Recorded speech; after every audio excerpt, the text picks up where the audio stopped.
Prego. Sì, grazie Presidente, ma io di fatto l'ho già in qualche modo illustrato, però ci tengo a ribadire un concetto.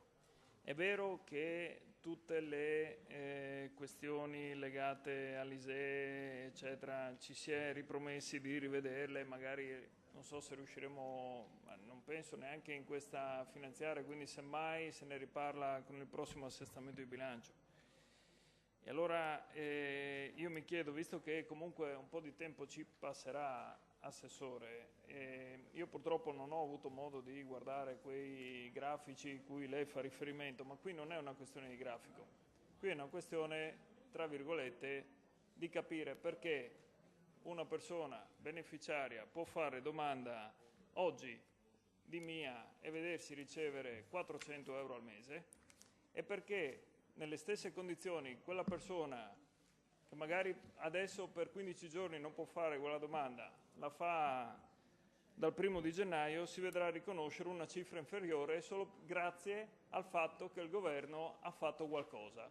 In questo caso il governo ha fatto un danno e noi non lo stiamo in qualche modo risolvendo. Allora io capisco tutto, ma non è che stiamo chiedendo il mondo, stiamo parlando innanzitutto del circa 33% dei beneficiari a cui bisogna togliere ancora una parte considerevole perché sono quelli che non rientrerebbero nelle caratteristiche del REI, che andrebbero avanti ovviamente con la misura di inclusione attiva. Quindi non stiamo parlando di qualche decina di migliaia di persone, stiamo parlando di quelli che potrebbero o beneficeranno comunque del reddito di inclusione, che ha delle caratteristiche ben precise, che a differenza di quanto ricordava il consigliere Ciriani prima, mi risulta che possano essere anche persone senza minori, cioè senza nuclei senza minori, perché è una delle condizioni avere figli minori per poter accedere al REI, ma una delle condizioni,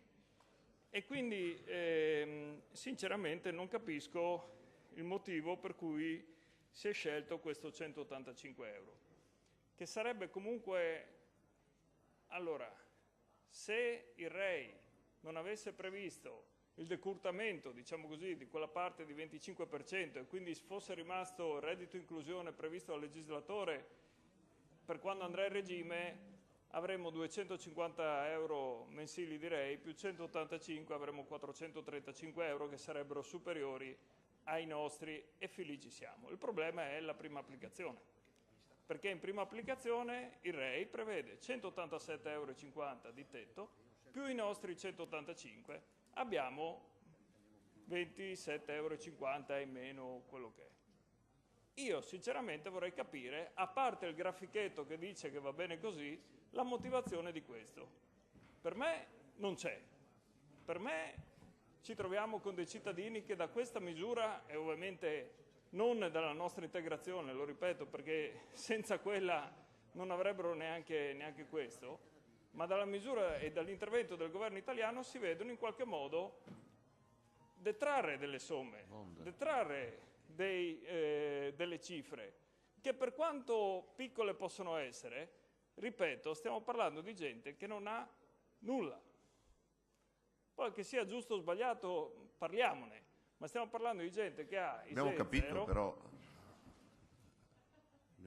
abbiamo capito il concetto, però lì no, è sbagliato 10 minuti, lei ha qualche minuto per spiegare la cosa. Io l'ho già spiegato, spero che sia abbastanza chiaro. Concluda. Non vedevo rosso, Presidente, io andavo, perché di cose chiedo, da dire... Anzi, chiedo di aggiornare i numeri del... Ce ne posso essere. Prego. Comunque mi auguro almeno di avere quantomeno una risposta nel merito, che non sia abbiamo verificato e va bene così, ma che sia semmai all'inizio pensavamo di fare il calcolo sui 430 euro, allora poteva andare bene così, adesso abbiamo verificato che non è tale e quindi facciamo un passo indietro. Io me lo auguro. Grazie. Dibattito su questo?